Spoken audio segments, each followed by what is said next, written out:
Assalamu alaikum wa rahmatullahi wa barakatuh. Shall we shake hands? The Prophet ﷺ said, the rights of a Muslim over his Muslim brother are 6. He was asked, what are they? He said, when you meet him, you should greet him. When he gives you an invitation, you should accept. When he asks you for advice, you should give him good counsel.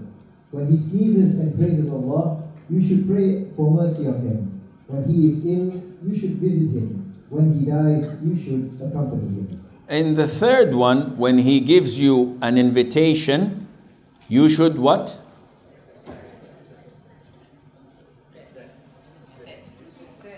You should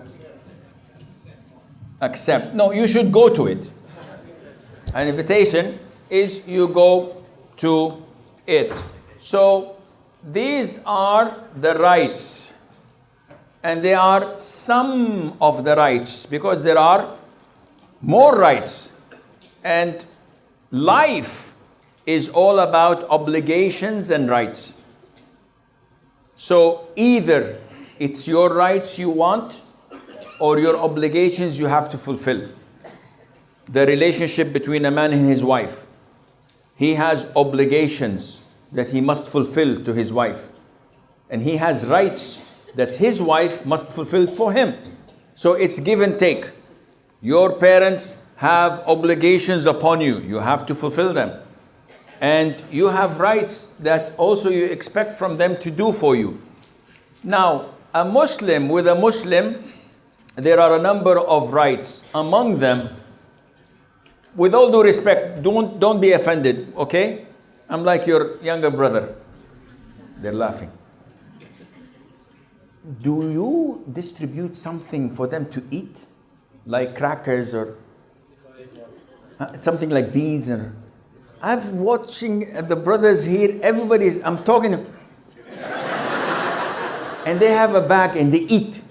And I kept thinking maybe an isolated issue, but everybody's doing it. So I thought maybe you give them food outside or something. Why am I not getting something?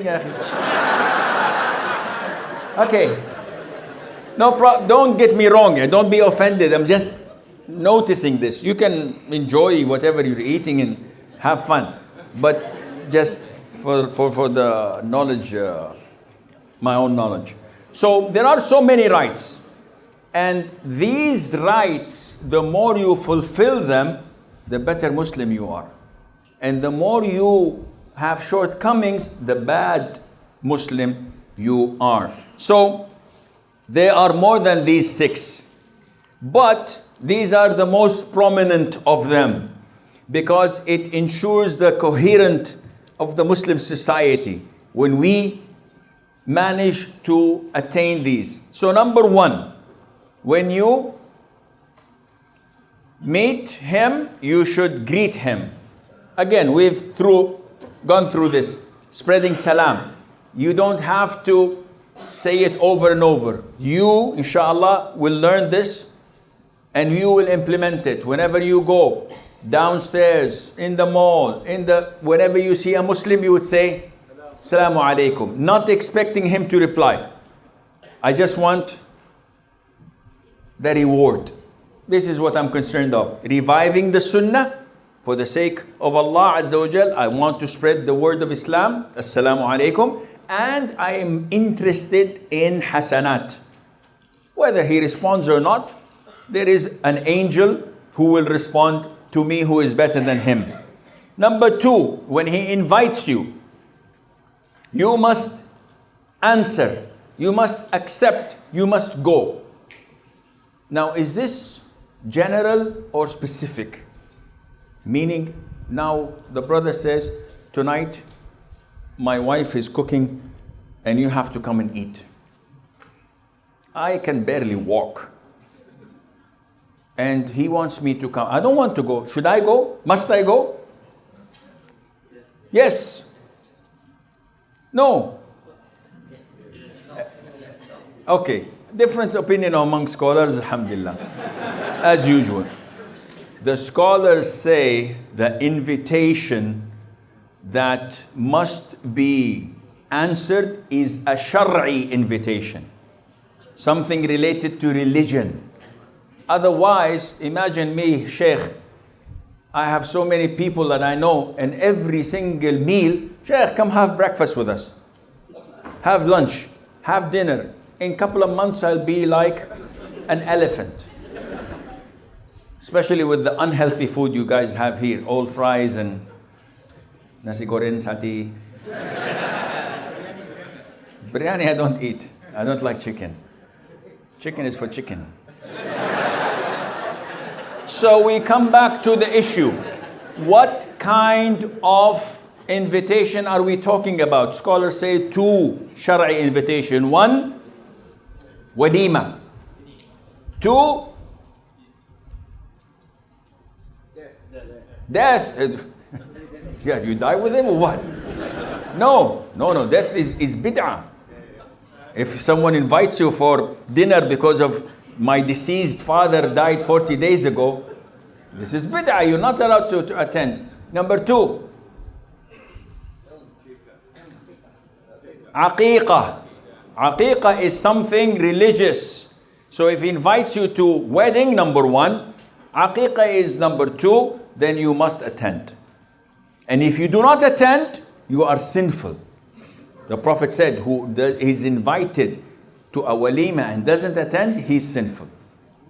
I find it difficult myself to attend because so many people invite me, and I often ask them politely, can I be exempted? 80% would say, Sheikh, we would love to have you, but we know that you're busy, you're exempted. 20%, you wish to kill them. Wallah. No, I will never forgive you on the day of judgment. The Prophet told you to respond. Ya Sheikh, taqillah. Said, no, you have to come. And I have to go. And it's my habit, if I enter home after Isha, I never leave. This is my habit. I do not travel. I do not mix. I do not socialize. My wife goes out of the home more than I do. Seriously. I have a big American car, Suburban, the biggest engine in the world. How many days do I fill the tank with fuel? Make a guess. 3 days. 1 day, mashallah. 40 days. 40. And this shows you how much driving I do. Every 40 days, every month and 10 days, I fill the tank. And this engine consumes gas like crazy. It's not a Toyota, it's a GMC. Why? Because if I go in the house, I don't leave. I'm a person who sits on my couch with my iPad and my laptop. This is all what I do. So people insist, you must come, or I will face you on the day. A'udhu billahi min shaytan. He wants to take me to hell. You have to respond. But this is one of the advantages of being a sheikh. You have ways out. So you go in early after Isha, because in Jeddah, we start our invitation after 11 o'clock. They serve the food, if early, 1 a.m. So what I do, I go after Isha. There's no one in, even the people of the wedding are not in. I go after Isha, I drink coffee, drink tea, half an hour, I leave. I answered the invitation. Or, if I see someone smoking, this is munkar. I leave. I'm a sheikh. If I see a TV screen and there is something un-Islamic being displayed, women, a movie, I leave. So, alhamdulillah, there are ways out of this. But, Islamically, when someone invites you and you attend, what does this leave in your heart? A very beautiful feeling, because he answered my invitation. I don't know about your weddings here. When do you do their weddings? The walima. over lunch, this is the best time. In Saudi Arabia, seriously, food for women is at 2 o'clock. Because they will not, 2 a.m. They begin to attend at 11 p.m. And the arusa, the bride, does not come out, from the stairs and with the zaffa and the drums, except at 1. And she is the one who opens the buffet at 1:30 to 2 a.m. This is ridiculous. This is un-Islamic totally.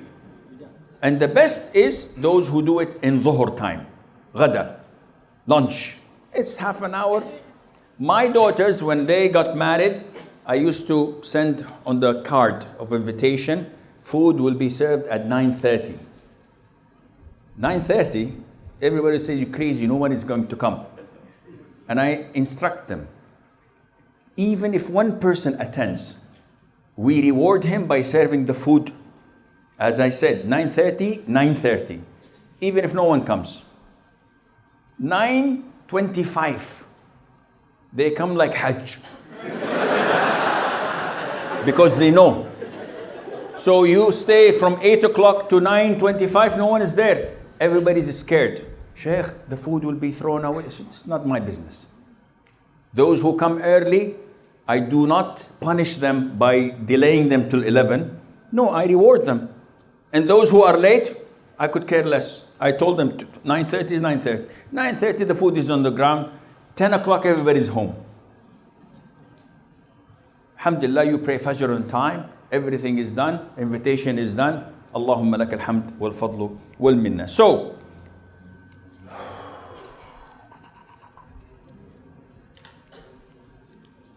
number 4, is it? What is it? Invitation you should accept. When he asks you for advice, you should give him. And this is one of the greatest aspects of brotherhood in Islam, is seeking advice. And we have gone through not betraying your brother yesterday in the hadith, that when he seeks advice, you should give him firm and sound advice. The issue of advice is greatly known in Quran as what? No, nasiha is Arabic. No, go up when on a level of the Muslim ummah. Shura, ahsant. Shura is counseling. Wa amruhum shura baynahum. So the issue of consulting is very important. Most of our problems as individuals take place when we shoot from the hip, when we do not do our due diligence, ask. So if I'm involved or want to be involved in business, selling clothes, I do all my planning, my purchasing, my things that I have to do. But I have brothers who already have this business.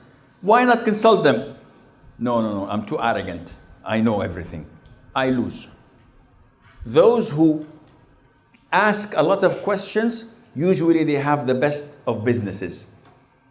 Sometimes you feel overburdened by so many questions. Okay, what happens if I do this? What happens if because he's asking and preparing, he does well in the business he's going into.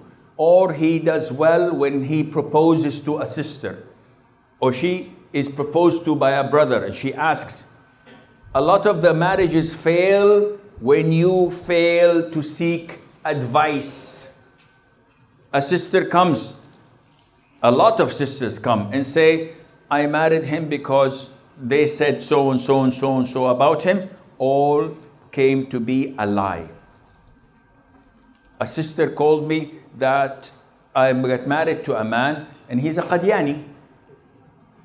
A'udhu billah. How can you marry someone like this? She said, Wallahi, my father said he asked someone, he told him he was a good practicing Muslim, and he came to be a Qadiani. A brother marries a woman and she does not pray at all. And he's complaining, I have one girl from her. What should I do? Divorce her? I tried to convince her to pray and she doesn't pray, not a single prayer. Why didn't you do your homework and asked? He said, well, I don't know. So this is extremely important. When you want to approach something, you have to seek advice. And when you are sought after for advice, you have to give firm advice. Someone asks you, how do you think, what should I respond to Brother Ahmed? He's proposing to my sister. And you know that Ahmed doesn't pray. You have two choices. Either to say it bluntly, he doesn't pray. Or if he trusts you, and say, you trust me? Ahmed is not good for her. Khalas. So that you avoid backbiting. But if he wants a solid answer, you can easily say. But to pretend and say, Inshallah, Allah will guide him. This is not to you, akhi. Allah guides him when he marries your sister. You do that.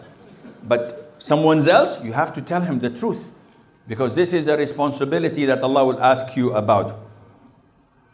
And number 4, when he sneezes and praises Allah, you should pray for mercy on him. Do we need to repeat? Okay, alhamdulillah. When he is ill, you should visit him. And this is one of the etiquettes Muslims don't follow nowadays. When someone is ill, do you visit? No, it's contagious. He has flu. He has cold. I will not go. Someone has an operation in the hospital. Do you go and visit him? No, the hospital timings is not suitable for me. I'm too lazy. I have to go to the gym. My wife wants me to babysit. So many excuses. This is your brother's right. He's bedridden. When will you go and visit him? You must go and visit him. You must make the effort. Not just because it is his right. No, there is so much reward in it. Do you know how much reward? The Prophet says, alayhi salam, when someone visits his sick brother, 70,000 angels ask Allah for forgiveness until nighttime. And if he visits him at night, they will seek Allah's forgiveness for him until the morning. 70,000. How much reward do you think this would be? The Prophet ﷺ said, when a man visits his brother when he's sick, he is carrying, storing the fruits of Jannah until he returns. Meaning that Allah would put in your basket, in your home, fruits from Jannah for 2 hours, 3 hours until you return home from your visit. So is this something to be taken lightly? But if you don't visit him, what will happen? He will carry a grudge against you. And this happens with all of us. Assalamu alaikum Muhammad, how are you? I was sick last week. Yeah, I heard, but you didn't visit me. Now I'm in trouble. I have to be defensive. Oh yes, sorry, but you remember, I tried to change the subject. He's angry. And he has all the right to be angry. Why? Because the Prophet told us, alayhi salatu wasalam, there are rights between you and your brother. You failed. You deserve to get, or to be,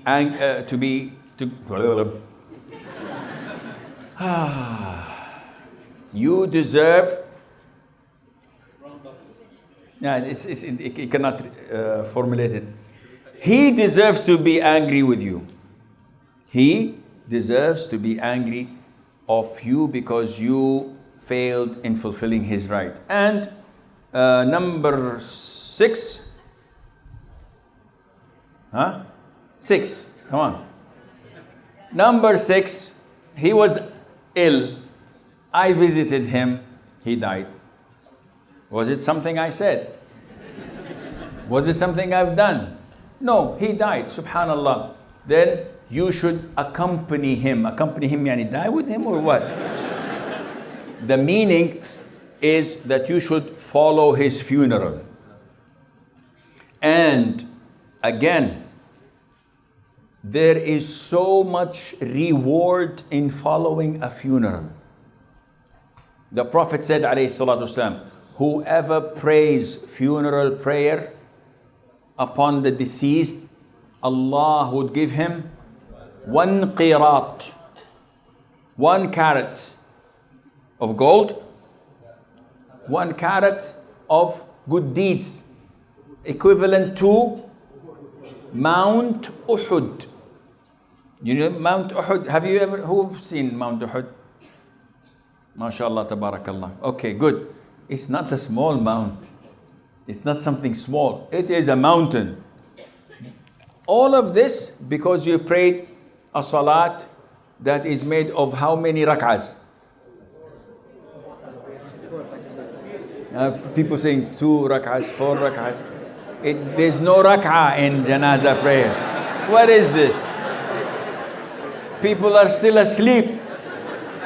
There is 4 takbir in Salat al-Janazah. You offer it in less than a minute and a half, and you get Mount Uhud of good deeds. And if you accompany the funeral to its burial position, Allah would give you 2 carats equivalent to Mount Uhud. Abdullah ibn Umar, when he heard this hadith, the narrator was Abu Hurairah. Abdullah ibn Umar said, come on, this is too much. Abu Hurairah has gone too far. So another companion came to Ibn Umar and said, the hadith is authentic.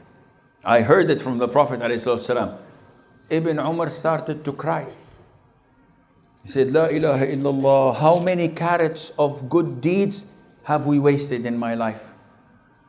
Now, when was the last time you prayed janazah prayer and followed it until it was buried? We have a problem. You have the janazah prayed in the normal masjids or in special masjids? Normal masjid. And the burial? Graveyard close or far? Very far? This is a problem. I remember one of my close friends, he was a da'i, a famous, very famous da'i in Jeddah. And he used to have books and literature and cassettes and very well known. All of a sudden, his wife called, my wife, and she said, my husband has flipped. What do you mean? She says, he's smoking now and he's watching television and doesn't pray in the masjid. We were shocked. I went to the brother, spoke to him. He said, listen, I know everything you want to say. And I know that.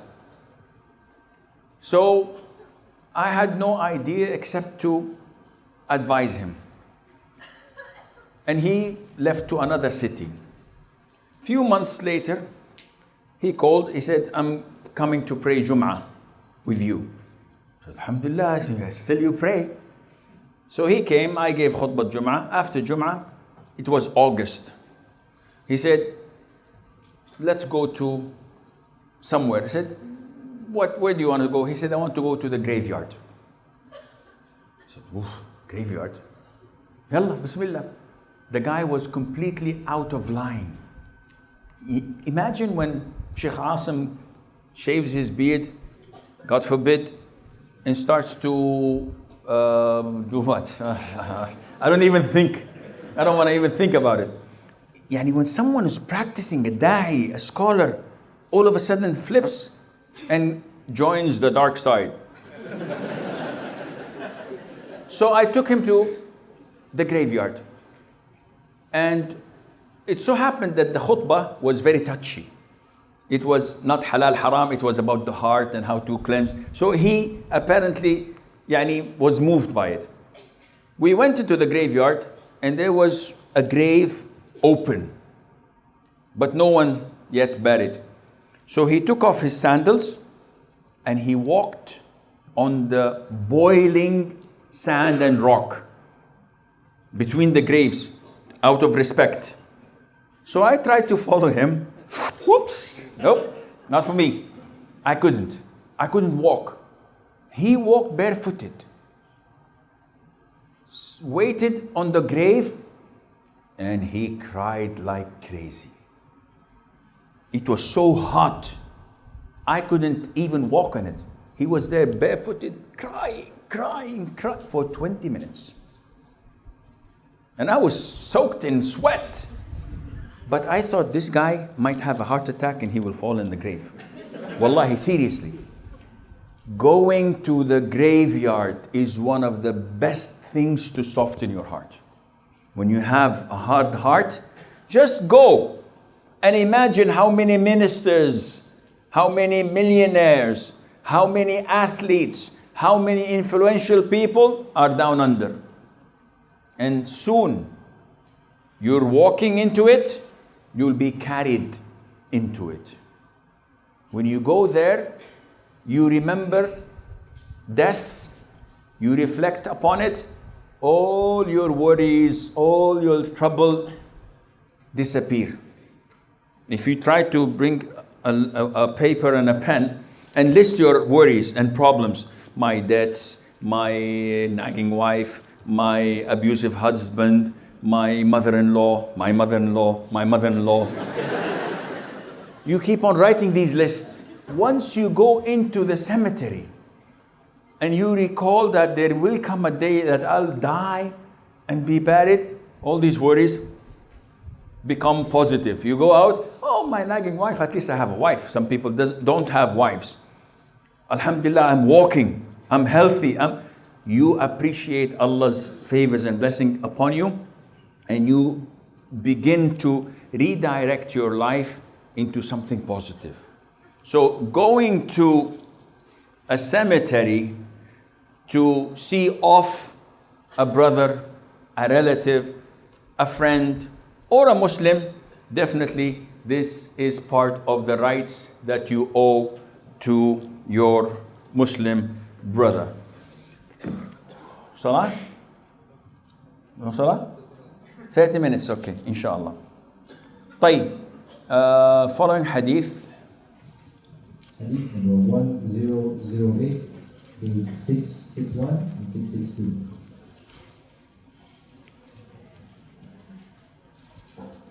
Abu Hurairah radiallahu anhu said, the Prophet sallallahu'alaihi wasalam said, when a man comes to an assembly, he should give the greeting. When he sits down and then thinks that he should leave before the assembly has broken up, he should give the greeting. Okay, greeting again, both times, between brackets, what? Salam. Salam, so that people know. Okay. Neither greeting?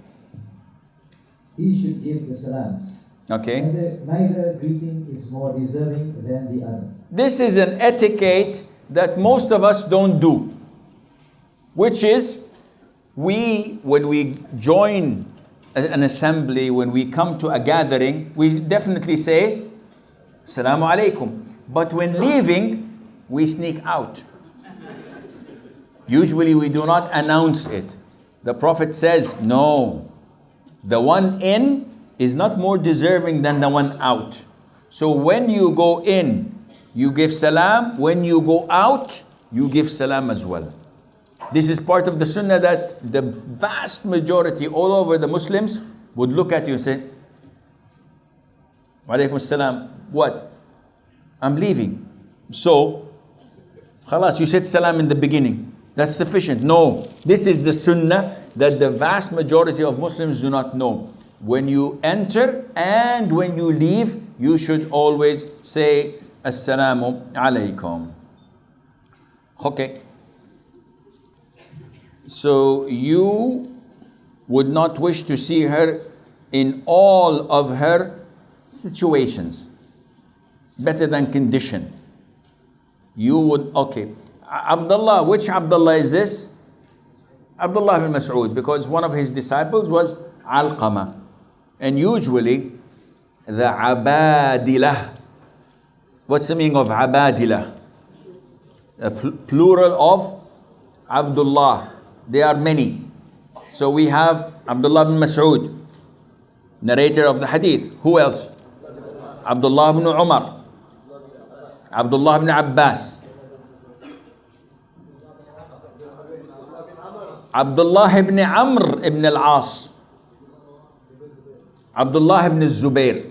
These are the 4 or 5 well-known Abadilah in the Sunnah. And sometimes a lot of the books of hadith would say, Abdullah said, the Prophet said. Which Abdullah would I know? The scholars can identify this easily. If it was Nafi' and Abdullah, immediately you know that this is Abdullah bin Umar, because Nafi' is his disciple. So there are a number of tabi'een who are strictly narrating the hadith of Abdullah, this particular or this particular or this particular Abdullah. So Alqama said to Abdullah ibn Mas'ud, may Allah be pleased with him. A man came to Abdullah ibn Mas'ud, not Alqama. Alqama is narrator of the hadith. He said, shall I ask permission to go in where my mother is? And this means that we have the issue of seeking permission. In Arabic it's called isti'dhan. Idhan is permission. Isti'dhan, seeking permission. Maghfirah is forgiveness. Istighfar, seeking forgiveness. And so on. So alif, sin, ta is to ask for. So he's asking, do I have to? She's my mom. Must I seek permission? And he said, do you like to see her in all of her situations? When she's dressed, undressed, when she's asleep, when she's awake? He said, no, definitely not. Then you must seek for permission. And in the Quran, this is clearly stated in Surah An-Nur. Allah Azza wa Jal says, يا أيها الذين آمنوا لا تدخلوا بيوتا غير بيوتكم حتى تستأنسوا وتسلموا على أهلها. O you who have believed, do not enter houses other than your own houses until a certain welcome and greet their inhabitants. You have to seek permission. And how did the Prophet ﷺ used to seek permission? Knock. They didn't have doorbells, did they? Islamic permission is to say salam. How many times? 3 times. Only salam? There is another word. Adkhul, ahsant. So you have to say Assalamu alaikum. Adkhul, meaning Assalamu alaikum, may I enter? And you wait. Nobody answers, repeat. Nobody answers, 3rd time. Nobody answers, leave. The authentic hadith is the Prophet ﷺ came to one of the companions' house. So he said, Assalamu alaikum a'adkhul. The companion said, Wa alaikum assalam. But he did not reply loudly. He wanted to hear the salam of the Prophet, which is dua. So the Prophet repeated it, and for the 3rd time, and then left. And the man came out of the home. Oh, Prophet of Allah, come. He said, no, isti'dhan is 3 times. He said, yeah, but we wanted to hear your dua. So the man was thinking investment-wise. So coming back to the hadith, why Abdullah is telling him to seek permission? So that he would not see his mother in something indecent. And this is what the Prophet justified alayhi salatu wasalam. He said, إِنَّمَا جُعِلَ الْإِسْتِئْذَانِ لِلنَّظَرِ. Seeking permission was made so that you would not see something. And do you know, if someone was peeking into your home and you pop his eye out, that you have no punishment on you? So this is my house, this is my window, and the curtain is closed, but there is a small gap. And while I was sitting, a man was trying to look through the crack, through the door, through the window. The Prophet ﷺ saw a man do this in his home. And he had a stick with a very sharp edge. So the Prophet was doing this, waiting for the man not to be aware and poke his eye. And the companions said, Prophet of Allah, what are you doing? He said, this is the punishment for someone who peeks and looks into other people's houses without their permission. If you pop out his eye, there is no penalty on you. It's wasted. This is Islam. Is it a religion of violence? No. The guy is intruding on my privacy. Not that I'm living in an open glass house and people are looking. I am in my home. Everything is covered, but he's trying to look into it. It is totally prohibited. Seeking permission was made so that you would avoid looking at things that I do not want you to look at. And this is with mahrams as well as non-mahram by default. So even if she's your sister, your sibling, you cannot enter her room without seeking permission. If she's your mother, if she's your daughter, also you have to seek permission. Abdullah ibn Umar, may Allah be pleased with him, if one of his children reached the age of puberty, he would not enter his room, his chamber, his house without seeking permission. A man came, to Hudayfa, and he said to Hudayfa ibn al-Yaman, may Allah be pleased with him, should I seek permission before entering upon my mother? He said, if you do not seek permission, you will see something you do not like. Because she's not always careful. She's in her own bedroom. Ibn Abbas, may Allah be pleased with him, was also asked a similar question. Should I seek permission before entering upon my sister? He said, yes. He said, Ibn Abbas, I am the one who raised her. Yani she was born and I was like 15, 20 years of age. I raised her until she became a grown-up woman. He said to him, do you like to see her nude?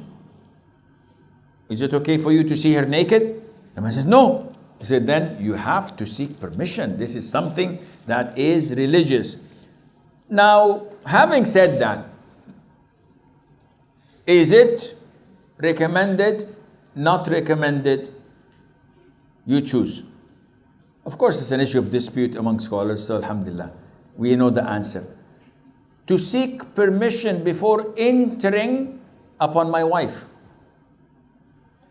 What do you think? No, khalas, scholars have not differed even. They don't even have an opinion. Alhamdulillah. It is not obligatory because as a wife, I can see her in all of her situations like she can see me in all situations.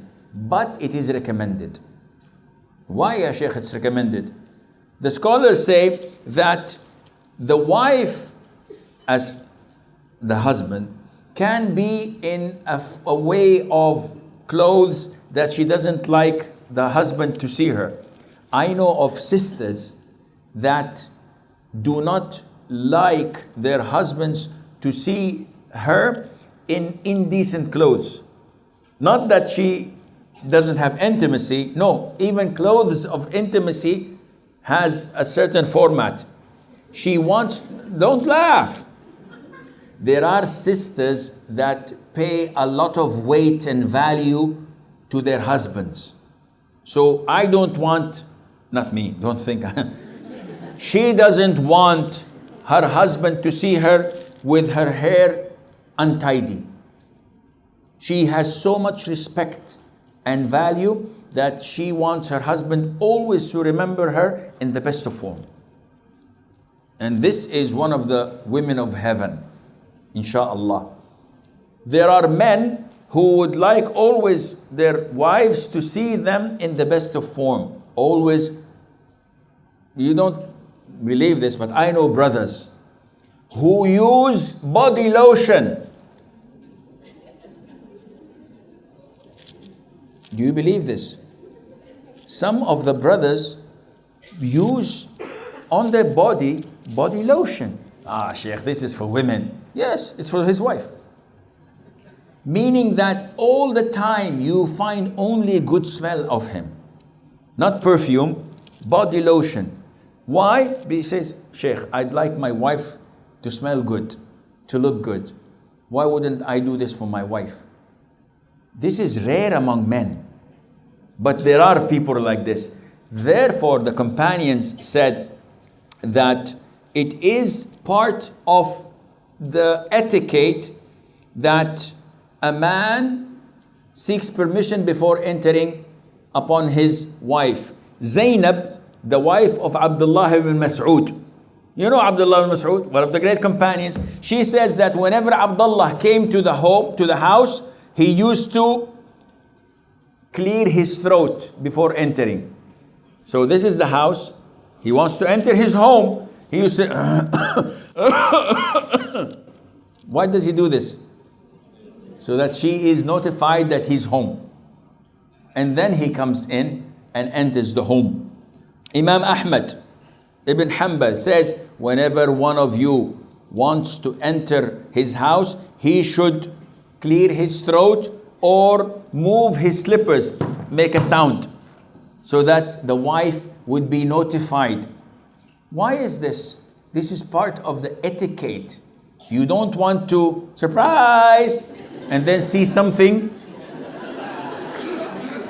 It is a surprise, but I was the one who's surprised, not her. This is not the right way of doing it. And this is part of the Islamic Sunnah.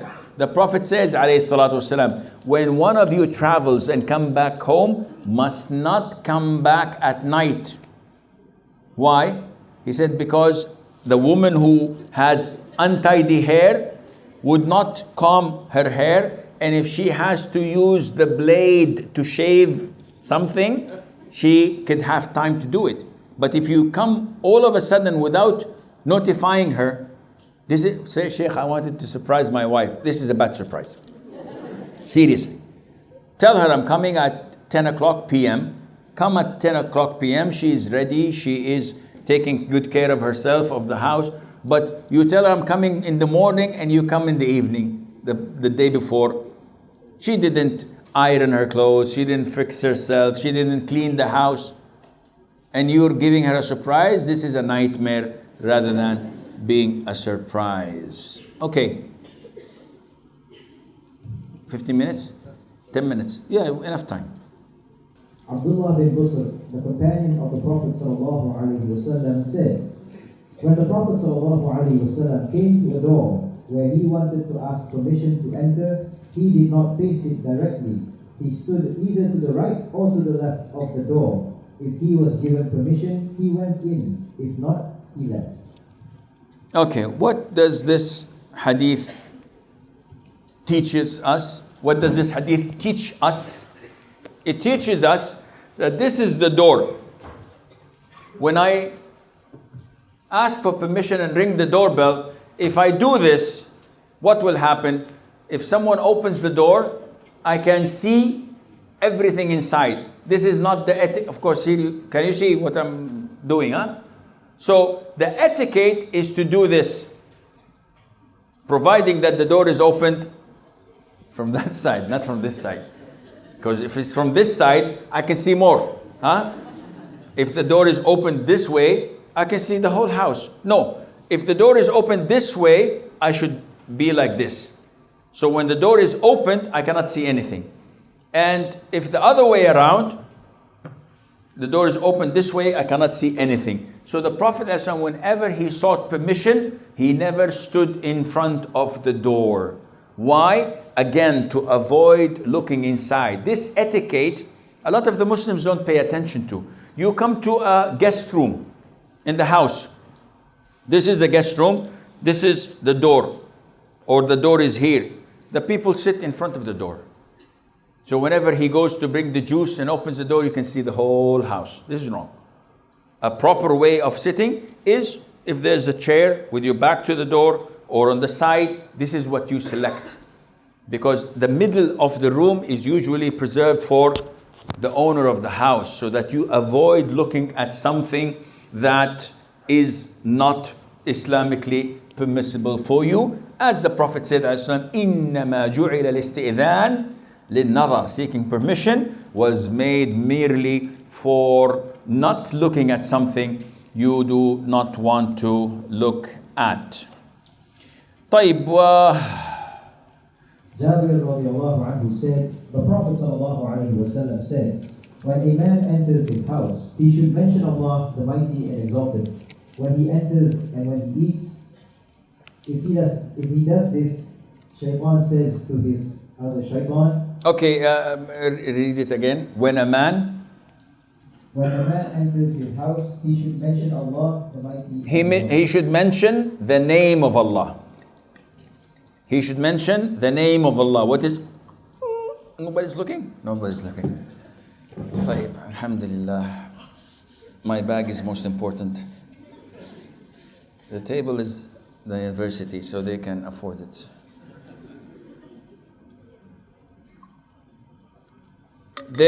He should mention the name of Allah. The text says he should mention Allah. Mentioning Allah Azza wa Jal is dhikr. So if you say Subhanallah, if you say Allah Kareem, this is mentioning Allah. But when you mention the name of Allah, you say Bismillah. This is the most appropriate translation. Yes, Akhi. He should mention the name of Allah, the Mighty and Exalted, when he enters and when he eats. If he does this, Satan says to his the devil. Why? Satan is Iblis. He is the father of all devils, the father of all jinn. So it is not the one intended here. The devil is the one who is part of the jinn. He can have people underneath him helping him, but he's not Satan, he's not Iblis. Okay? If he does this, the devil says to the other devils, to his companions, other devils, give them credit. To his companions. He says to his companions, you cannot spend the night or eat here. But when the man enters and does not mention... But if the man enters and he does not mention the name of Allah... Allah's name. Yeah, okay, technicality. Yes, it's okay. And he does not mention Allah's name when he does so, the devil says to his companions, you have your house for the night. No, you have your house for the night, he's not going to buy it. It says, you found a place to spend the night. That's the correct translation. You found a place to spend the night. If he does not mention Allah's name when he does so, the devil says to his companions, you have found a place to spend the night. If the man does not mention Allah when he eats, the devil says... When the man does not mention Allah's name when he eats, okay? If the man does not mention Allah's name when he eats, the devil says to his companions, you have your house for the night. You found a place to spend the night. You found your place to spend the night and your supper. And to eat dinner or to eat supper or to whatever. Okay. Now, Imam Nawawi, he's a Shafi'i as well. See, I'm selecting the Shafi'i scholars because this is Malaysia. So Imam Nawawi says, it is highly recommended for a man whenever entering his house to mention the name of Allah and says, Bismillah. And to remember Allah's a lot and to say salam, whether there is someone in the house or it is empty. Because Allah says in the Quran, if you enter homes or houses, give salam to yourselves, a good salam from Allah Azza wa Jal that is mubarakah tayyibah, that is blessed and good. So even there, if there's no one in the home, when you open the door, say Bismillah, say Assalamu alaikum, and to your surprise, all the jinn will say Wa alaikum assalam. You close the door and leave. Seriously, I am shocked by the amount of fear among some Muslims from jinn. Ya akhi, why do you fear jinn? Seriously. If I were in home and I hear people knocking on the door or the door being closed, I'm alone in the home. I'm not brave. But I hear this, I can easily say, close the door, open the door, I could care less. And I continue reading. Jinn cannot harm you at all. Allah says in Surah Al-Jinn, وَأَنَّهُ كَانَ رِجَالٌ مِّنَ الْإِنسِ يَعُوذُونَ بِرِجَالٍ مِّنَ الْجِنِّ فَزَادُوهُمْ رَهَقًا. In the cause of revelation, Ibn Kathir says that there were groups of humans, whenever they go into a valley at night, they are intimidated, they're afraid. So they say, O Master of the Jinn, we seek refuge in you from your soldiers and from the young ones. And this Master of Jinn says, we used to fear the humans. It so seems that the humans fear us. فَزَادُوهُمْ رَهَقًا. They will add an increase in their intimidation to the humans. You fear them, you will see them. We have a saying in Arabic, اللي يخاف من الجن يطلع له. Whenever you're afraid of a genie, it will come out to you. Because you're afraid of him. If you're not afraid, if you have full trust in Allah, if you believe that they cannot harm you, إن كيد الشيطان كان ضعيفا. His effort, his struggle, whatever he plots against you, Allah mentioned it in the Quran to be weak. But you fail to believe that? It's strange. So you open the door, you say Assalamu alaikum. Who do I intend? The angels, the jinn, whoever is there. And you say Bismillah for what? For protection. And it is recommended, as the majority of scholars and jurors say, to say Bismillah in everything. So even if I'm opening a book, Bismillah, bid'ah. True, it is bid'ah if I think that it's part of the Sunnah, but it is part of seeking Allah's blessing. It's not a bid'ah. You say Bismillah in everything. Because this is in the name of, what does Bismillah mean? In the name of Allah. No, I just said Bismillah. Don't continue. This is inserting things I did not say. When I say Bismillah, what do I mean? Now I'm going to drink. Bismillah. It means in the name of Allah, I drink. I'm going to recite the Quran. Bismillahir Rahmanir Rahim. Now you can say. I mean, in the name of Allah, the most compassionate, the most merciful, I will recite.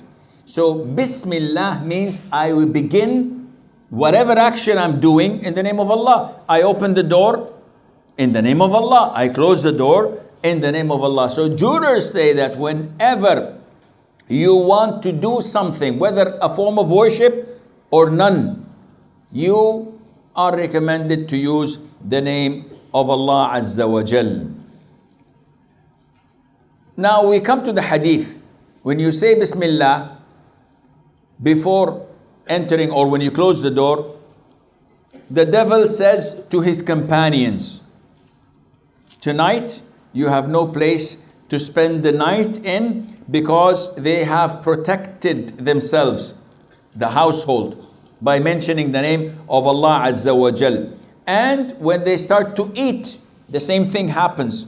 You cannot eat with them. You cannot share with them the food, because they have protected themselves. They put a strong seal on their food and in their homes. We cannot penetrate this. The Prophet said, alayhi salatu wasalam, in a hadith, and this hadith was in the beginning, 25 years ago, to those who were practicing 25 years ago among you. The hadith was authenticated by Sheikh Al-Albani. But then, later on, he said that it is daif.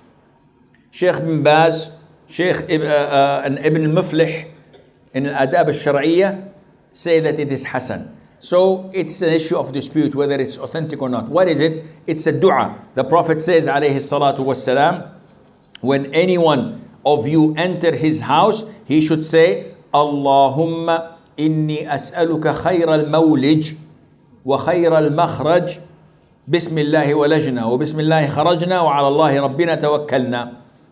This is the dua when entering the house. Oh Allah, I ask of you the best of entrance and the best of exit.